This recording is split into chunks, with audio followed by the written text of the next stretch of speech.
now let's talk about where I start to get involved in the process. Okay. Which is, somebody wants to go buy a house, and first thing I'm gonna ask them is, are you going to be getting a mortgage, or are you going to be paying cash? And yes, people are paying cash for these homes.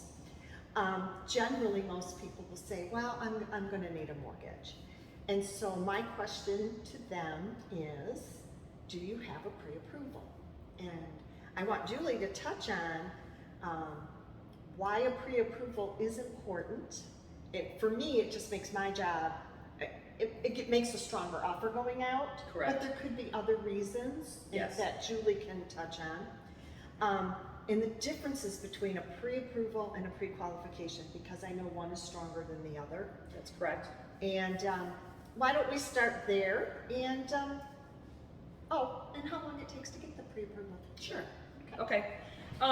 Really, the difference between the pre-qualification and the pre-approval is a pre-qualification is more of a verbal commitment. Mm-hmm. We do pull credit, so obviously credit impacts, the things that impact as far as a pre-qualification and or a pre-approval are income, assets, and credit, okay? But for a pre-qualification, we're only utilizing the credit, and then we're getting verbally what they make as far as their income, what their assets consist of, okay? And so the pre-approval is generally the route that most agents will want, and that's more common nowadays. Back in the day, it used to be you could walk into a bank or walk in and get a pre-qualification, and it was golden, you know. And people would start, and it used to be where they would go and find a home, then they'd come and get pre-approved or pre-qualified, right? Yeah. I mean, back when our parents were probably purchasing homes and stuff. Mm-hmm. So, but now, rather than to, I don't want to say waste people's times, but rather than to issue a pre-qualification, it's more, the strength of it with a pre-approval is going to enhance you, and obviously the listing agent wants a pre-approval versus a pre-qualification, because at the end of the day, when you're taking a seller's home off the market after the offer has been presented and it's accepted, you don't want to have that transaction ever fall apart. Does it happen? It does happen.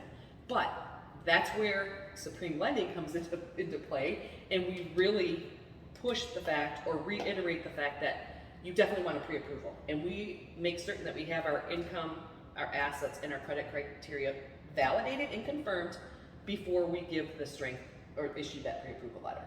Okay? And that's mainly what most agents want, Yeah. Nancy. Yeah.